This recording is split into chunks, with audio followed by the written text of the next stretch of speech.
Dallas Cowboys are still alive as Ezekiel Elliott ran all over the Philadelphia Eagles to lead the Cowboys to a 27-20 victory over the Eagles in last night's game.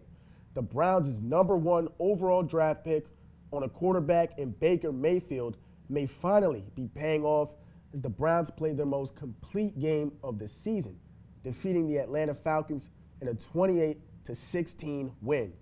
Drew Brees makes history again as he passes Brett Favre for second place on the career list for most completed passes to lead the Saints to their 8th straight victory over the Bengals in a crushing 51-14 win.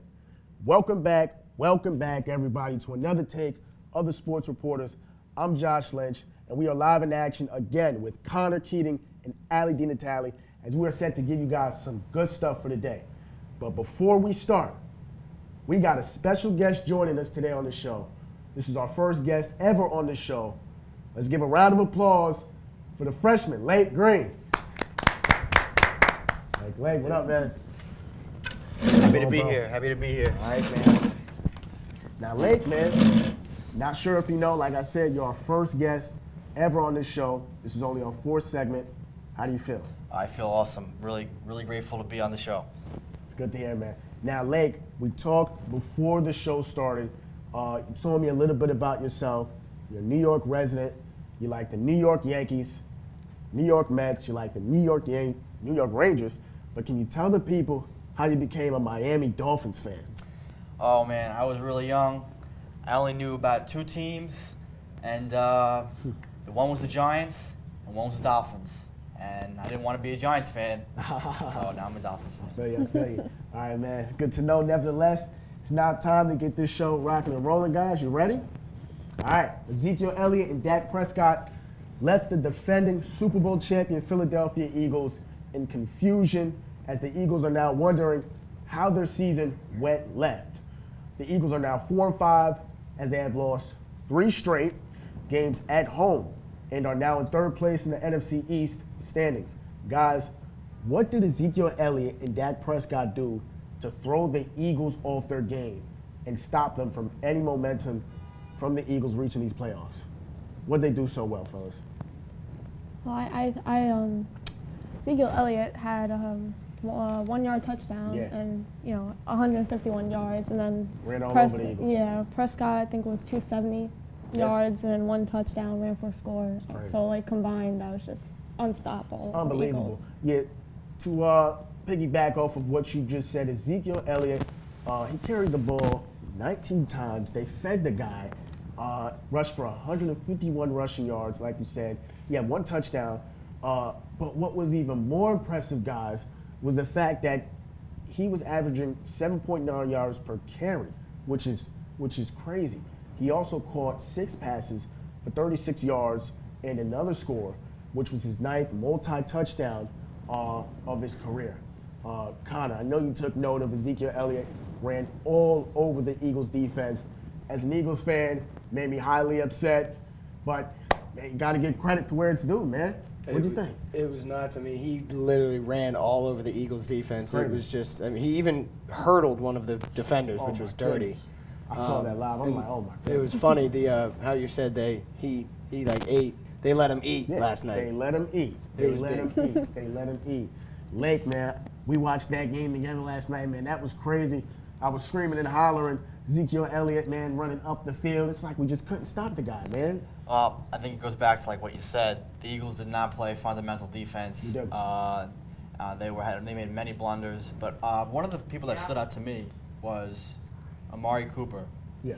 And he had 6 receptions for 75 yards. And this is his 2nd game in, I think, with the Cowboys after they picked him up. Yeah. Crazy. He's a relatively new player to the team. Unbelievable. He's been dynamic. Unbelievable. Guys, the Eagles are now kind of in deep trouble. They already had their bye, so they don't have any upcoming byes moving forward. So their schedule gets very relatively rough. Get this. As they're tied for 2nd place with the Cowboys, they got the Saints coming up. And I think they got 2 other teams. I'm not sure who they are, but listen, the Saints, that's enough. They lose that. If they lose by a lot, that's going to throw them off their game, and they're just going to go, tumbling down. So Eagles are not in a good spot right now, like I just said, 4-5. But at the same time, the NFC East is so weak that playoff hopes are actually still alive for this team, which is scary to think because the Eagles are playing so poorly right now. But like I said, they're in deep trouble, but playoff hopes are still alive, so we'll see how that goes. Moving forward, guys, before Baker Mayfield woke up, guys, he stated he was feeling dangerous. Now, Connor, Allie, Laik, Baker Mayfield looked about as dangerous as he's looked ever so far this season, throwing for 3 touchdowns. That was a season high, by the way, to bring the Browns to their most complete win in years. Guys, is Mayfield the Browns' guy for the future? What you guys think? Definitely. He definitely is the quarterback for the future. I don't know why they kept Tyrod Taylor. Or glad they didn't keep him as starter, but they should have just started Baker Mayfield from the start if they would have. I think they would have had, they shouldn't be 3-6-1. They should be maybe. Like you said, I didn't get why they 4-5. started Tyrod Taylor either. I mean, Tyrod Taylor's he's a pretty good quarterback, don't get me wrong, but Baker Mayfield, the guy was right behind him. He was bound to take that starting position. And, and we're seeing that now, and he's doing great. He's doing great, guys. What you think, Allie and Laik? I think that he's definitely their quarterback. Yeah. And he's younger, he's new into it, but still, he, especially after yesterday's game, really proved himself that he could be a future star for this team. He did. Laik, future star, man. What you think? Well, I don't know if I'd call him a future star just yet, but I feel like that when you're a rookie in the NFL, you're going to make rookie mistakes. Of course. And yesterday's game was a real clear-cut, solid progression for him. It was. And I know that over time, he's definitely going to be one of the better quarterbacks they've had because what have they had in the past 8 years? No one. Mayfield completed 17 of 20 passes for 216 yards and 3 touchdowns. His quarterback rating for this game was 151.2, which, guys, is the 5th best in Cleveland Browns history. So he's already making history right now in his rookie season, which has been the best in 40 years. His 3 touchdowns also tied for the most thrown by a Browns rookie quarterback ever. So like I said, this guy, Mayfield, he's doing it as a rookie. He's making history, guys. And this is what it's all about. It's really what it's all about. Moving forward, guys, we got the Saints.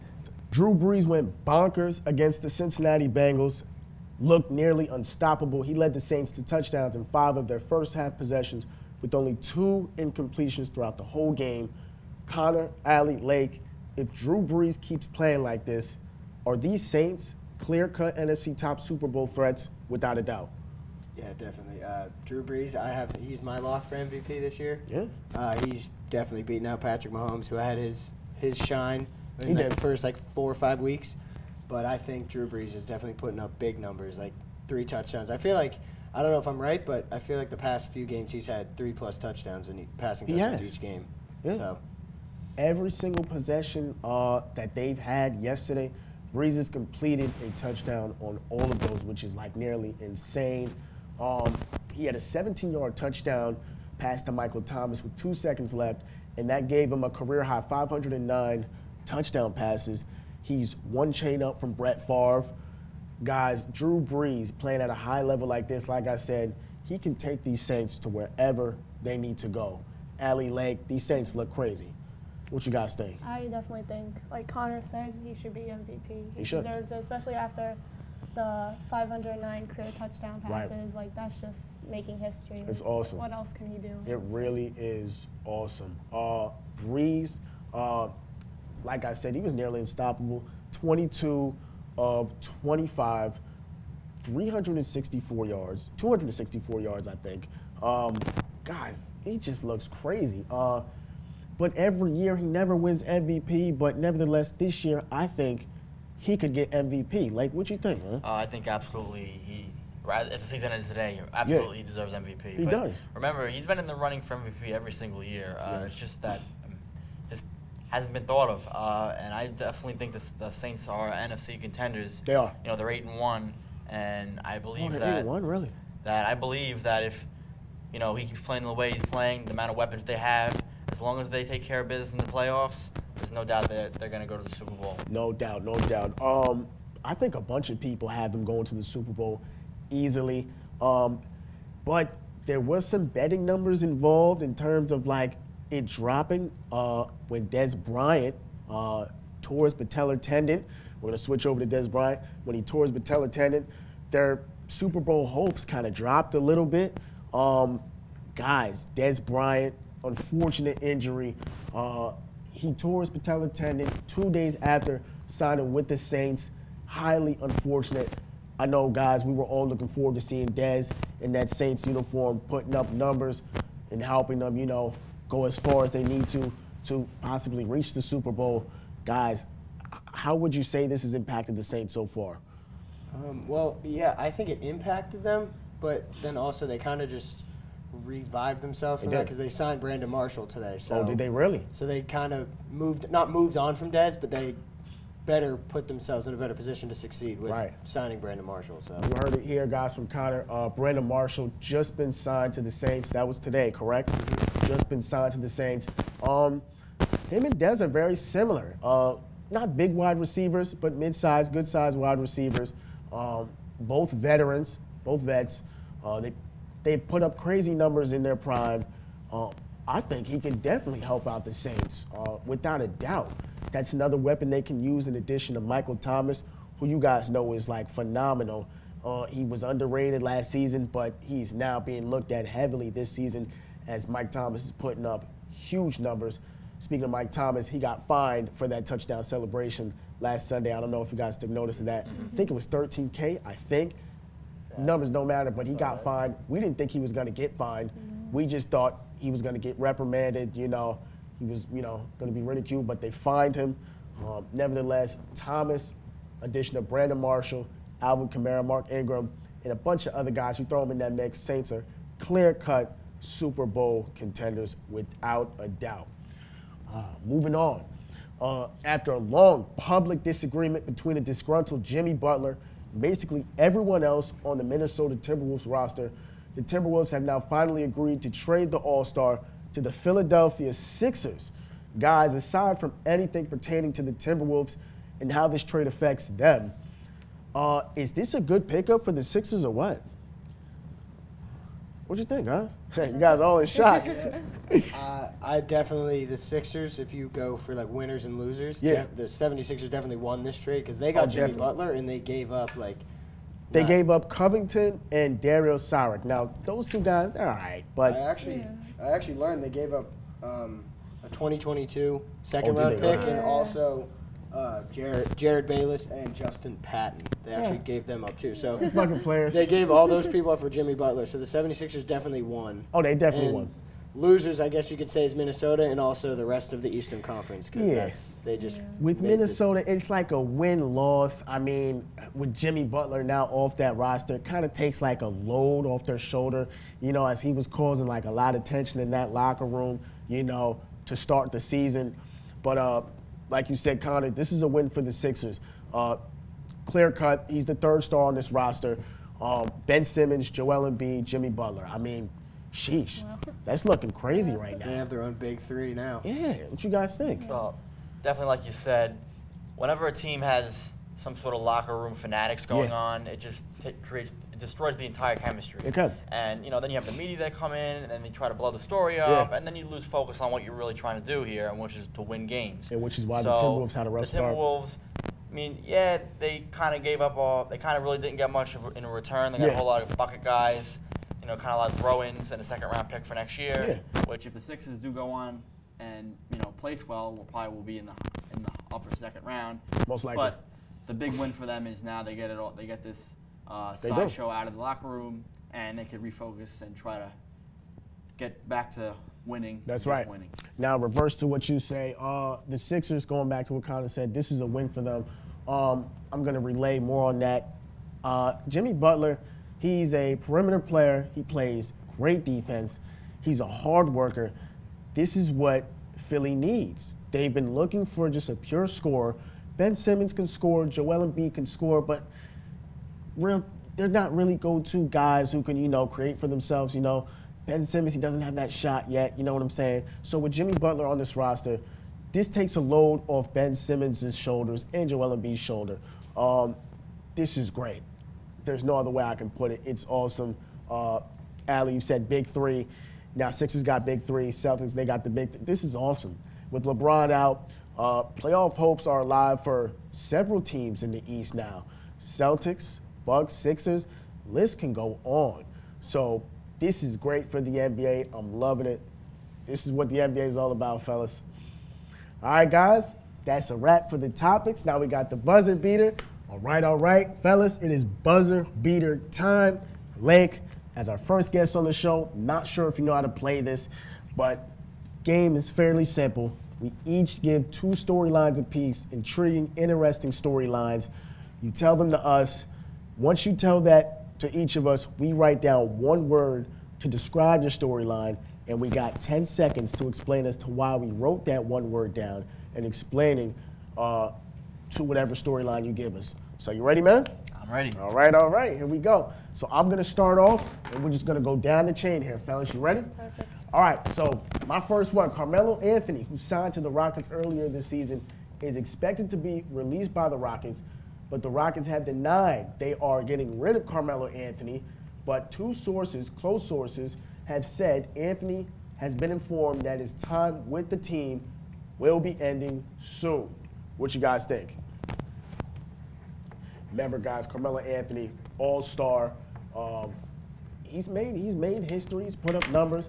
Never won an NBA championship, but you guys know of him.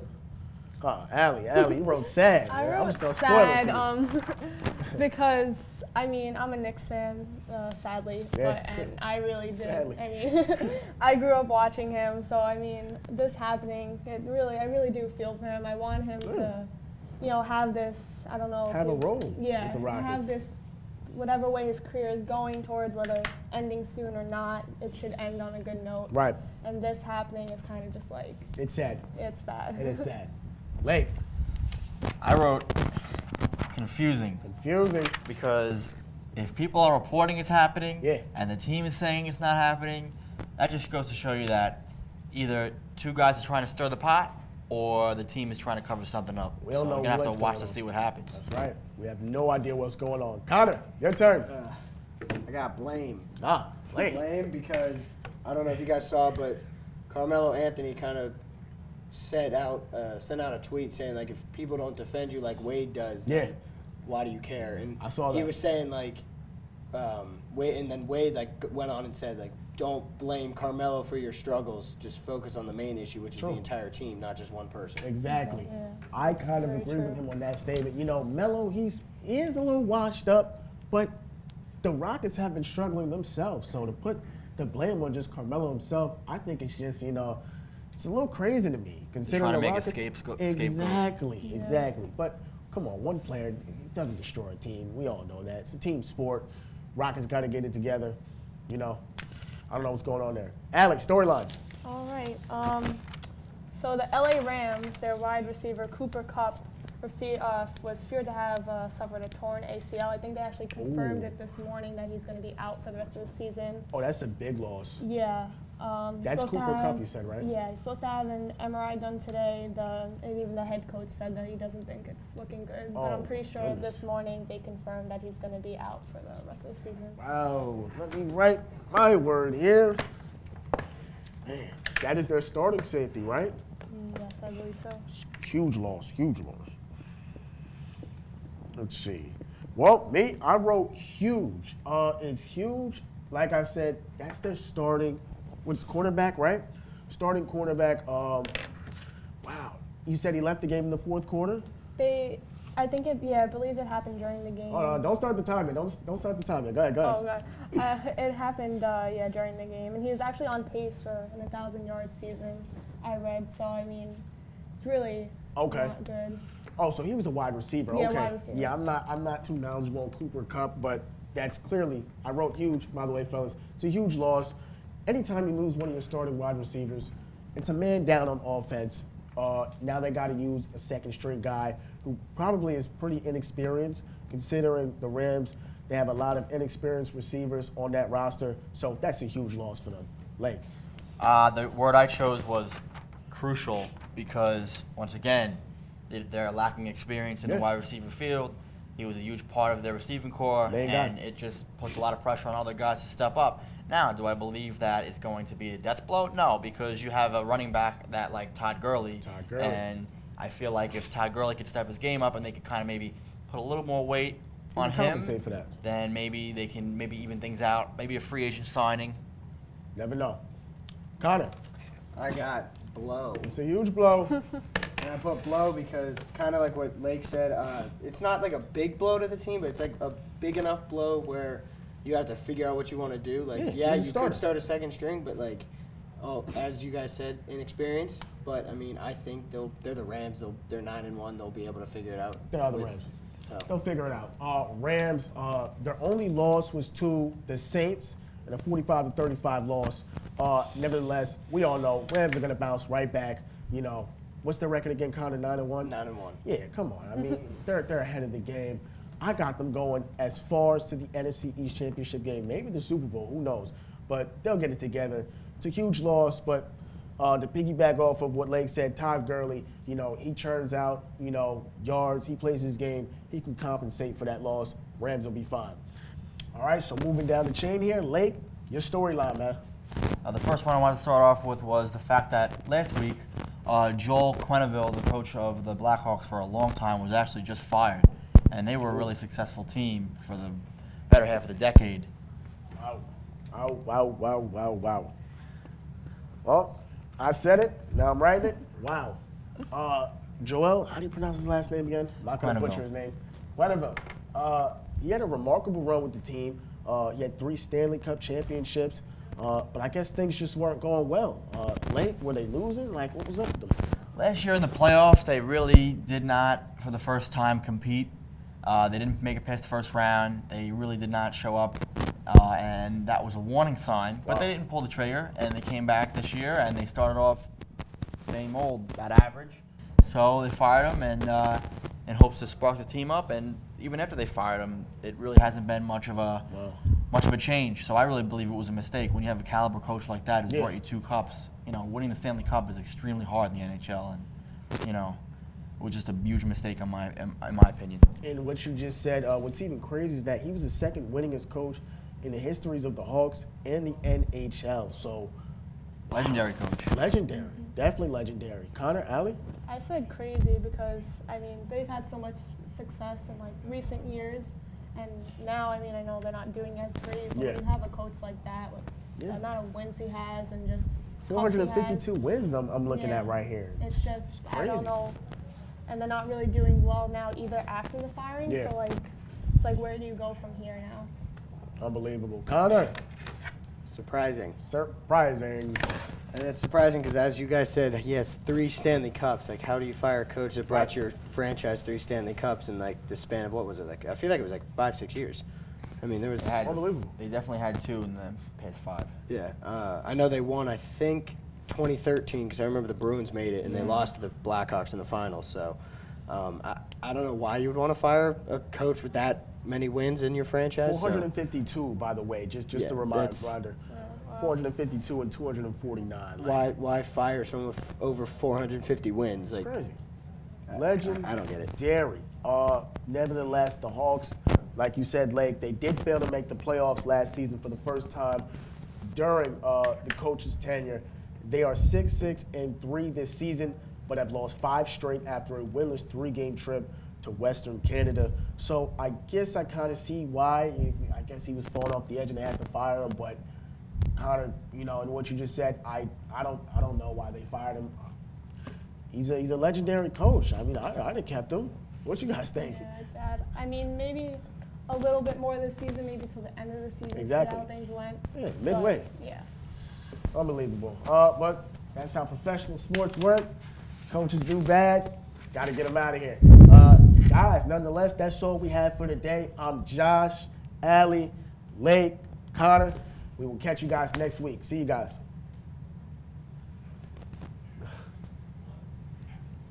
Just kidding, guys. Unfortunately, My apologies, Connor. We forgot his storyline. Connor, take it away, man. Okay. Once again, my apologies, bro.